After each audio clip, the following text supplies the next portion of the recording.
welcome. Good day. Thank you for everyone for being here today and being present. I'm going to start by saying, please note that these sessions will be recorded, and by having your camera and your microphone on to ask questions, you're giving us permission to be recorded. Also, there will be Q&A time at the end of the session. Please feel free just to put any questions you have in the chat box to the side, and I can read those aloud for you, or you're more than welcome to unmute yourself and ask the question yourself during Q&A time. We have two guests here speaking today, Rebecca Dray and Ash Cintas. I will start by introducing Ash really quickly here. City Shoppe founder Ash Cintas, the female tech founder challenging the impact tech giants control over our purchasing. Ash has 12 years of experience in startups and running businesses and is formerly from sustainable restaurant group Bamboo Sushi. City Shoppe is the first e-commerce marketplace to bring shopping virtual by helping businesses getting discovered and changing the way the world sees e-commerce and the support we give the people behind the products we buy. And then we'll move to Rebecca Dray, Executive Director of Buy Social, moved to the US in 2014 and started two social enterprises. Buy Social USA is a social procurement intermediary developing a network of social purchasing networks across the US. Thank you both for being here. We're very excited to get started. And Ash, I'll go ahead and let you take it away. Thank you. Yeah, awesome. Thank you so much. Let me just get my screen ready. And thank you everyone for attending today. Can everyone see my screen? Oh.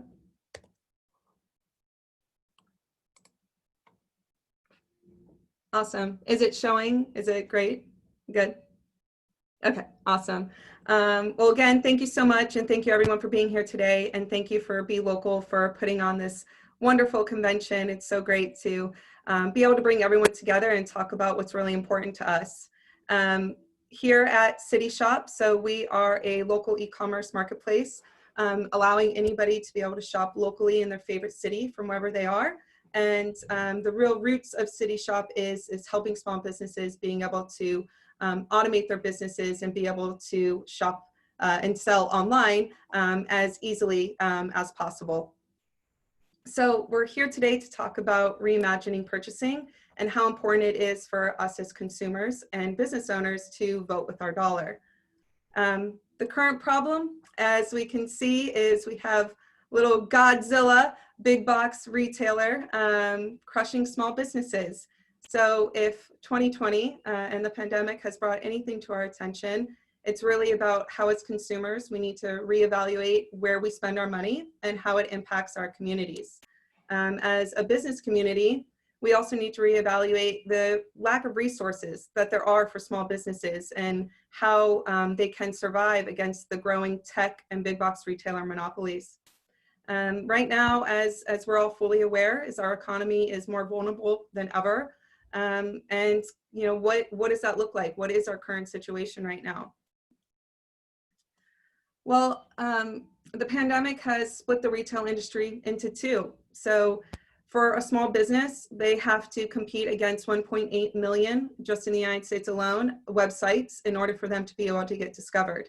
A recent survey came out and said that 42% of businesses will have to close before 2021, and that 75%, even after the crisis subsides, will have difficulty getting back on their feet. Even with all of that, big box retailers and big tech has increased their profit double since 2019, just in this pandemic alone.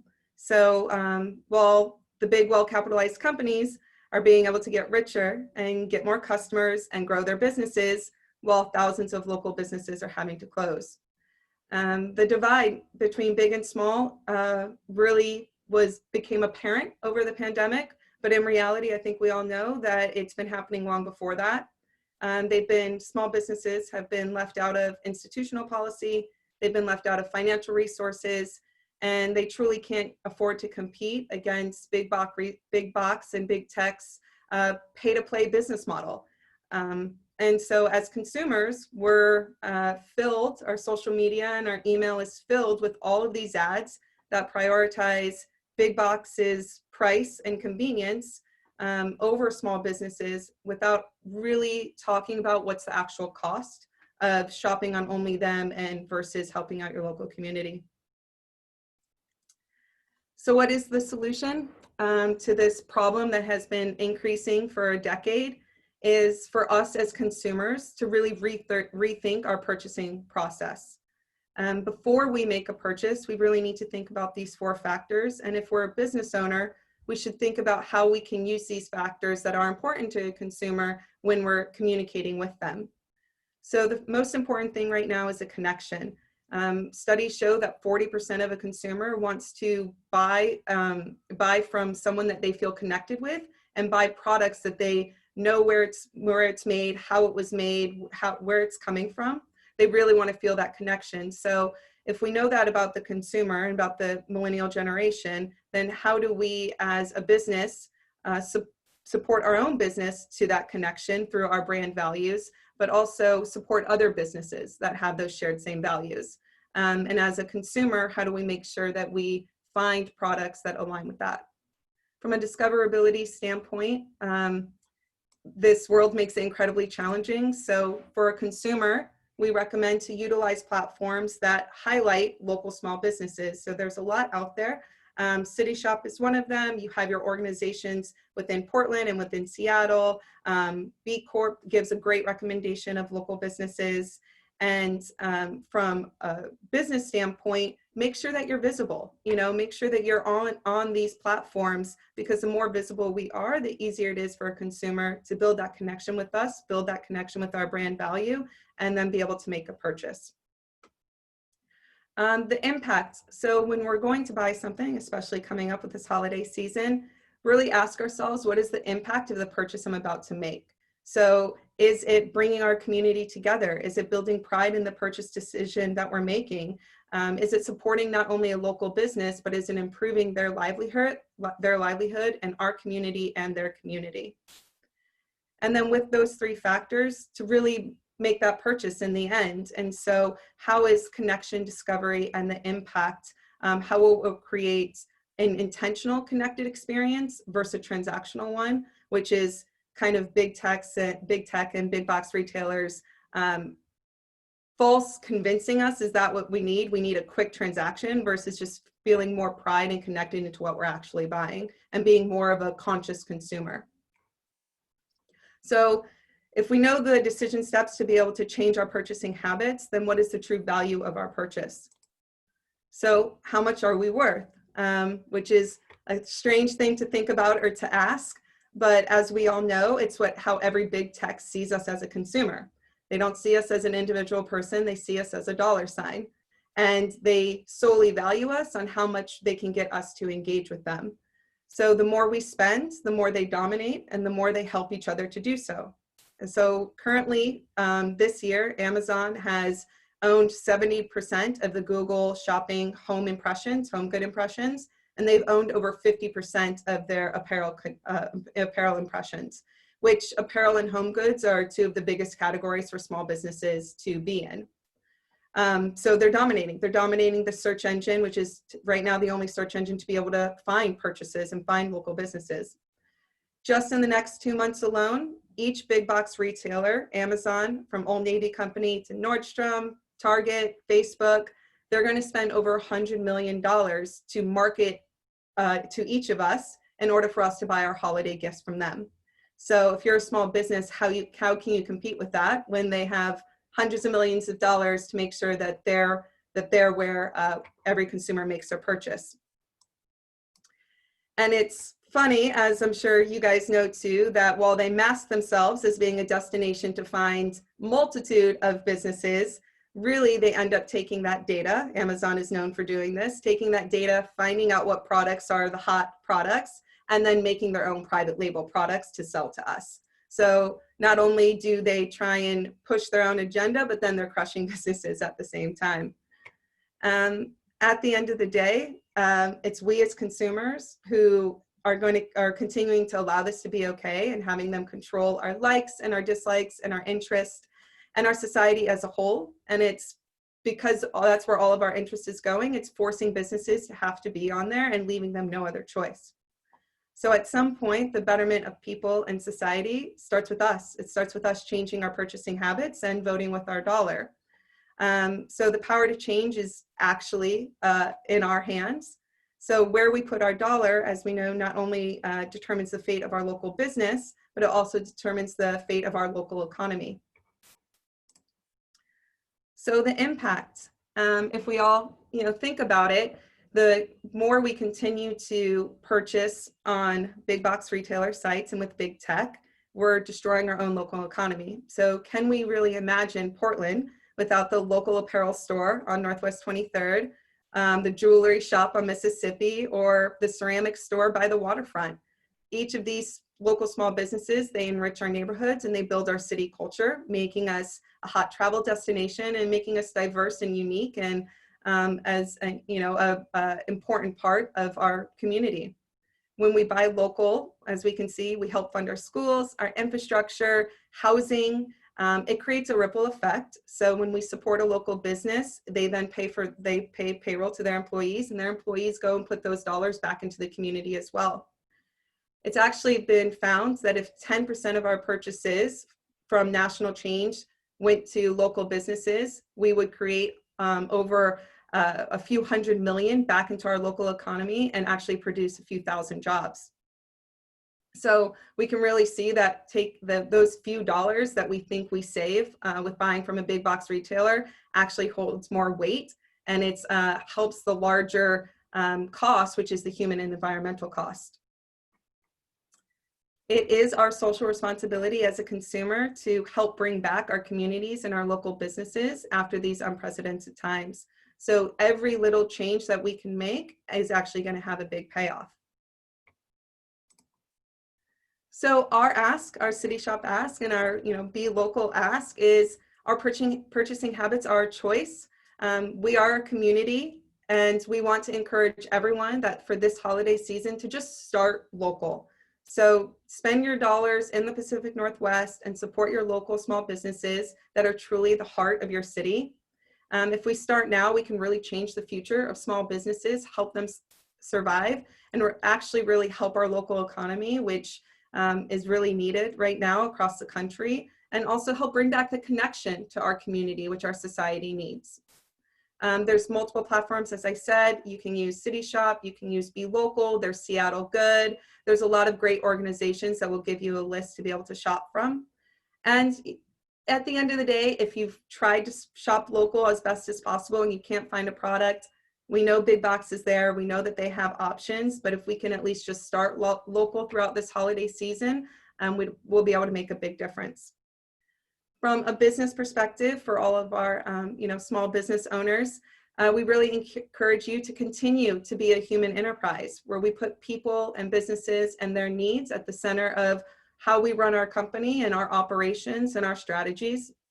I truly do believe that the pandemic silver lining has shown us that we're really resourceful as a society, we're really innovative, and if we use technology as a tool, it can really create awesome solutions and ideas and new business models to be able to solve problems and really change our industry for the future. That's most of my presentation about how we can vote with our dollar. So I appreciate it and thank you. And I'll pass it to Rebecca so she can continue on the topic. Thanks, Ash. So Ash is talking to you about B2C, or business to as a consumer, how you can vote with your dollar. And I'm here to talk to you about how we can look at purchasing within organizations and voting with our dollar that way. So I'm going to share some slides with you. Hopefully everyone can see that. So I'm here to talk about social procurement and how you can make an impact that way. And this is really more of a B2B focused presentation, I guess.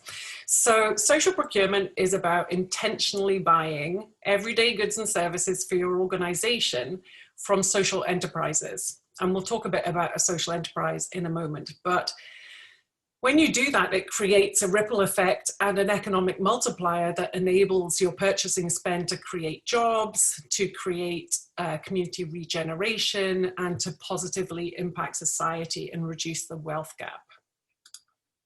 So Buy Social USA, which is the social enterprise I run, it was created late last year. We are a unique organization in the US that's part of a global social procurement movement. So we're looking at how we can support large corporations, state and federal government offices, and anchor institutions to purchase with people and planet in mind.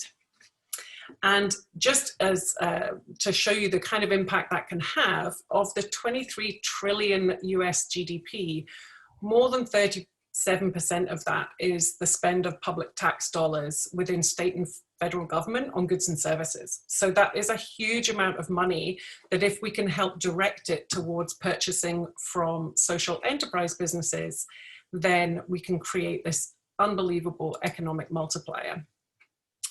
So Ash was talking about $100 that you spend at your local store versus a major chain. It keeps $68 in the local community, which is fantastic. And that's one of the things that we really want to, as individual consumers, to look at.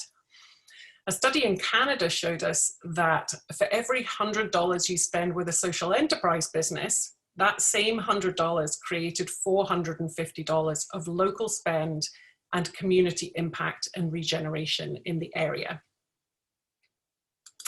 So the kinds of social enterprises that I'm working with and that we are helping to build this social procurement network across the states, they're selling both products and services, and it's really diverse range of things that you might think of buying within your business. So from raw materials and ingredients, packaging, corporate gifts, and so on, but also things like catering and event management and renewable energy and marketing and communications or software products. So there's a really, really diverse number of businesses that are social enterprises that are selling goods and services we buy every day as companies, organizations.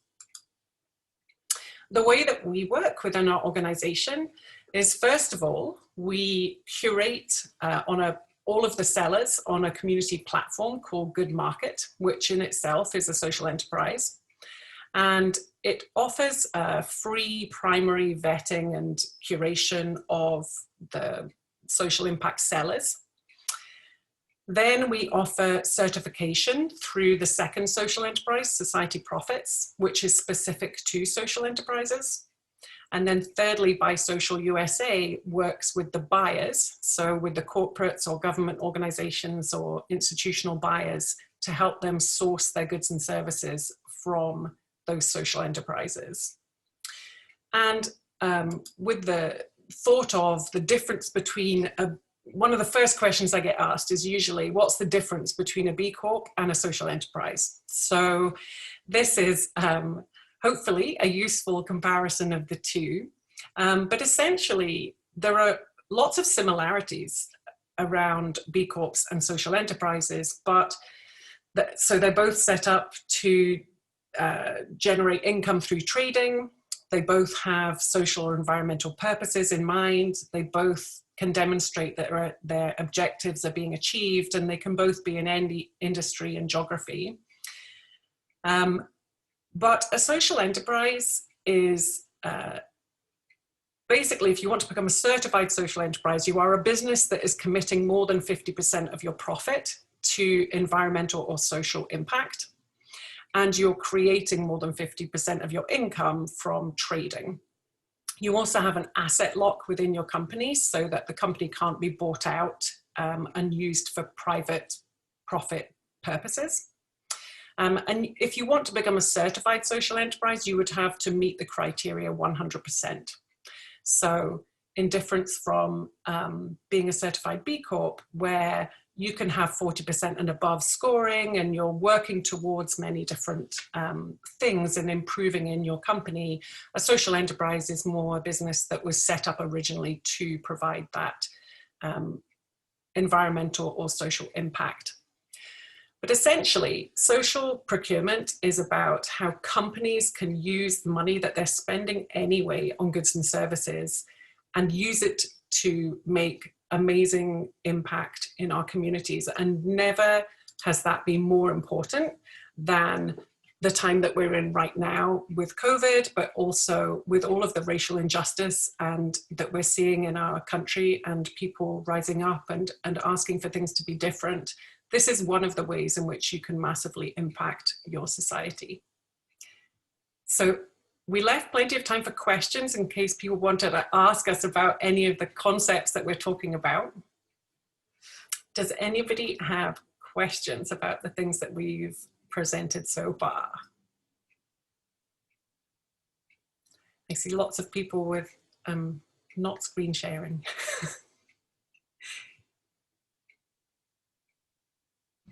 I'll start. Ash, for you, how do you get people sort of in contact with the businesses? Do you sort of have a vetting system the way that Rebecca's organization does, or how do you and your organization go about something like that? Yeah, so and we have certain requirements in order for a small business to be able to sell on the marketplace. So really, we follow the guidelines of what an SMB is to be just pretty fair.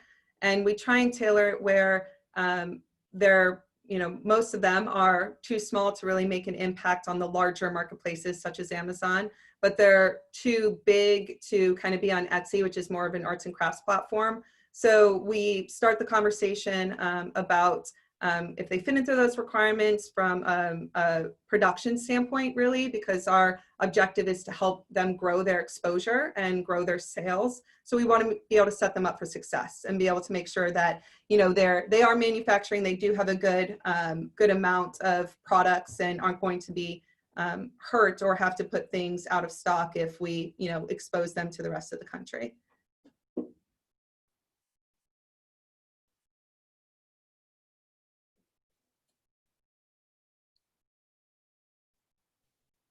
I'll ask a question. Do you have plans to expand to other cities as you get established? Yeah, great question. So we are from Portland, Oregon, and so we did launch here in Portland, but we've been fortunate. We have a lot of vendors who have signed up. So we have vendors in Texas and New York and Chicago, Los Angeles as well. We did a huge market study for the past year to make sure that we are able to provide all the services that small businesses need. And now we're launching each city one at a time so we can have a good assortment for the consumer and then also be able to give all the marketing power to these cities. So we'll be in the rest of those cities by the holiday time.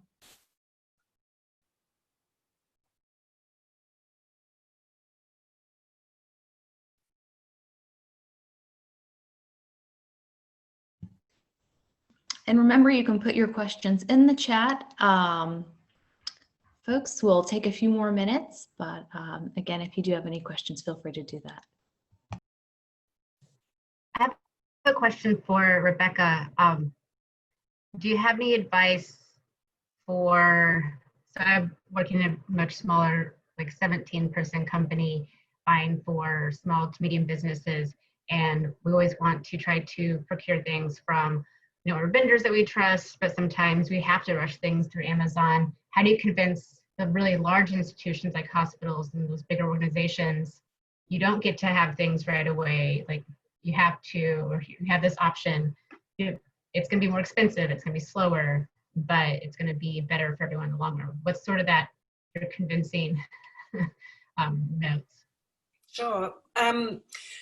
So I think one of the things that's really helping us with bringing this to the US is the fact that social procurement has been around in other parts of the world for a really long time. And it's been quite developed. There are some really, really big corporate buyers, particularly, who have been doing social procurement in other countries. And one of the reasons that they hadn't done it in the US was because there wasn't an intermediary that was helping them to source the suppliers. So they didn't want to invest the time of vetting all of those different suppliers and really the hand-holding, I suppose, that needs to happen. But in actual fact, the hand-holding that needs to happen is on both sides, because for a lot of organizations, even just thinking about social procurement in the first place takes lots of conversations with lots of different parts of an organization. So it's not just about, I mean, I had a meeting with one of the big hospitals quite recently, and they said to me, well, you know, we just really focus on what's the cheapest. And so it was about helping them to see that actually social procurement often does not cost more, because it actually saves money and creates impact with what it does, you know. So it's an alternative way of purchasing, but also it's like supporting those organizations through the process and saying, yes, it might take longer. It's going to be a journey. We're really looking at, you know, the conversations we're having right now are with forward-thinking organizations who understand it's going to take time. And so one of the things that was fantastic that happened about a week ago is that SAP, the software company, have just announced their commitment to spending round about $5 billion a year on social procurement by the year 2025.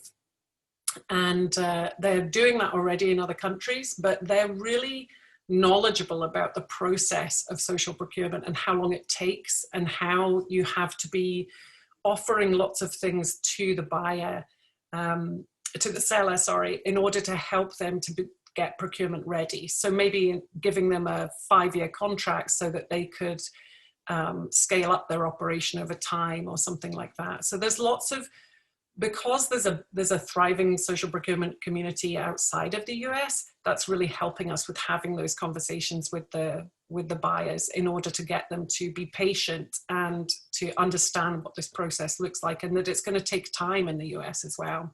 So we're actually just focusing on 5 states to begin with, and lots of small networks within those 5 states. So California and Minnesota, Michigan, Ohio, and Florida are where we're beginning our work.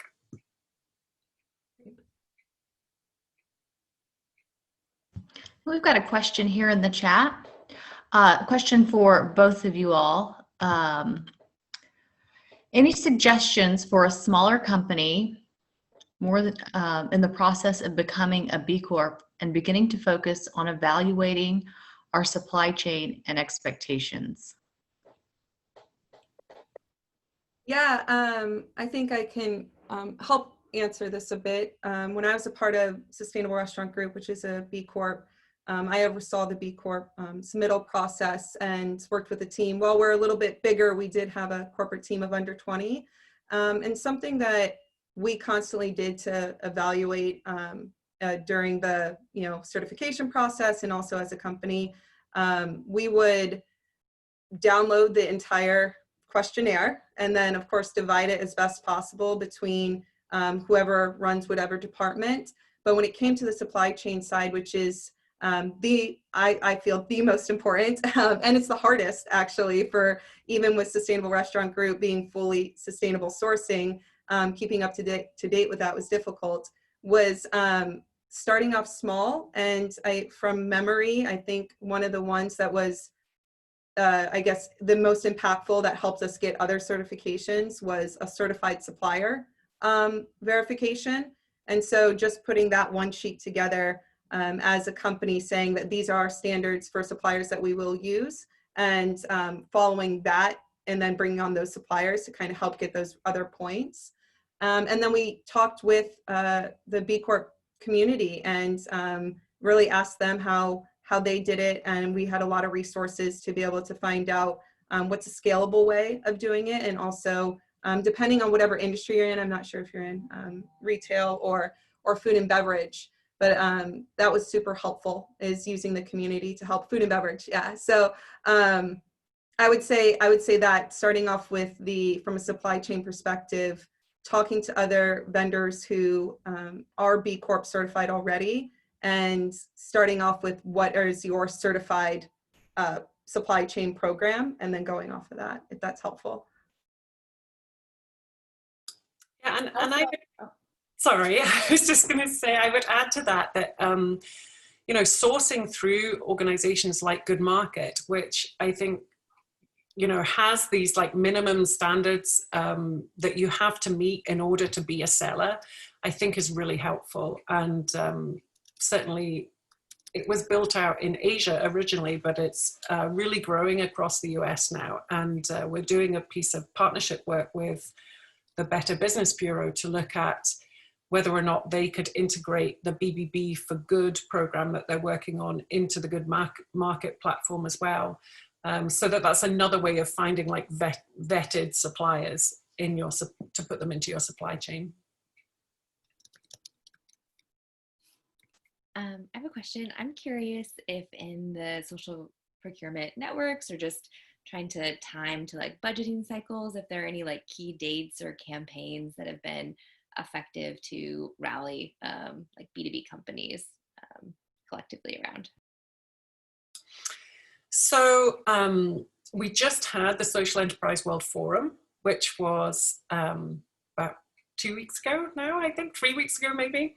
And that was a really good space in terms of connecting social enterprise buyers from around the world who are looking at this space. And I think that really we're in the early stages for the US at the moment. So it's going to become more and more prevalent as we, you know, as we start getting those buyers and sellers to come forward and put themselves within the database. And so I think that's, you know, that's part of the reason that we're only working in 5 states at the moment is because it's such a huge task.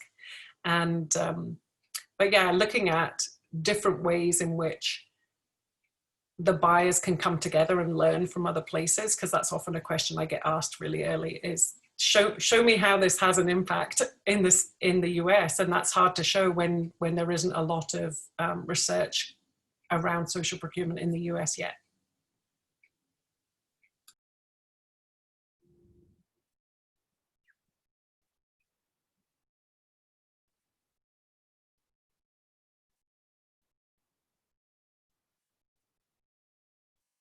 And there's also some resources here in the chat too, which I'm sure you guys have seen.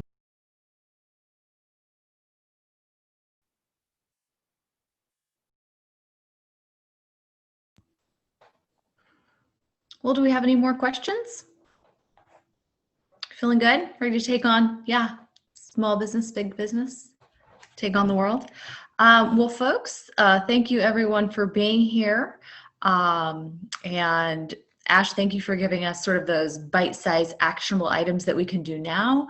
I mean, this is more than online shopping. This is a movement. And Rebecca, thank you for taking on this huge task, just starting with a few states here in the US. We're all behind you, rooting for you. It just sounds amazing, especially considering there's not a lot of research done right now. But hand-holding sounds like that might be the key. Folks, I do want to let you know that the dance break is next. So take a break, bust a move with DJ Manny Fresco. And again, thank you everyone for being here. Enjoy the rest of the day. Bye-bye. Thank you so much. Thanks. Thank you all for being here.